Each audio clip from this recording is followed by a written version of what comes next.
俄战争爆发了后，乌克兰18岁至60岁的男性是袂使出国的，所以真侪女性带囡仔离开家园去避战火。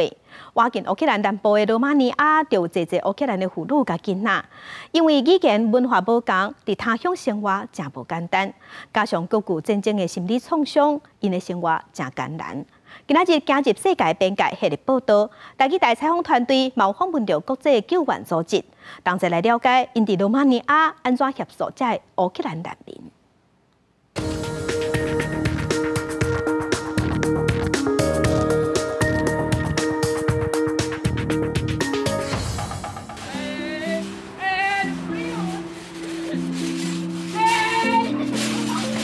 即摆伫个罗马尼亚东南边一个港口城市康斯坦察，这是由国际救援组织而且甲饭店承租来成立的一个收留中心。这上侪有900个来自乌克兰的妇女和囡仔难民到伫这。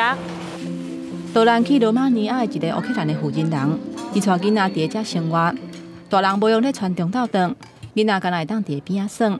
虽然罗马尼亚甲乌克兰是厝边，不过两个所在语言甲文化有真大争差。加上战争的无确定性，这囡仔想要伫当地读册，并不是一件简单的代志。Я з Миколаєва, це південь України. Я приїхала з 2 синами. Одному 7 років, другому 15. Наразі старший син, він переходить до 10 класу, і тут такої можливості у нас зовсім немає ходити в школу. Тобто 10 класи нам зовсім не пропонують у Румунії. А менший йде в 2.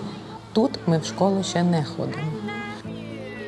战争已经年外，加上新冠肺炎影响全球3年，这个为乌克兰来的囡仔已经要5年的时间无法度去学校好好读册，对未来发展会产生严重影响。除了升学的问题以外，经过这场无情的战争了后，难民心理上产生的创伤甲压力，爱安怎调整甲治疗，嘛是真需要注意的照护问题。伫罗马尼亚的国际救援组织，就甲心理学家合作，设计一系列 PSS 的培训课程，提供这来避难的难民心理上的支持。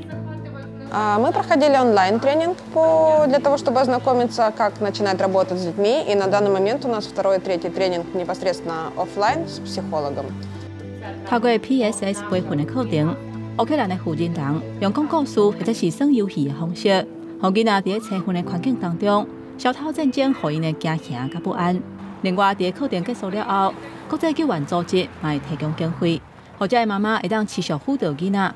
嘛，透过这个方式增加难民的经济收入，改善家庭的生活状况，就是让他们认知到说，哦，其实自己有这样子的情绪是非常正常的。那他们必须要先了解并体认到自己有这样子的创伤的一些经历，然后了解到自己的需求之后，他们才能帮助他们的小孩。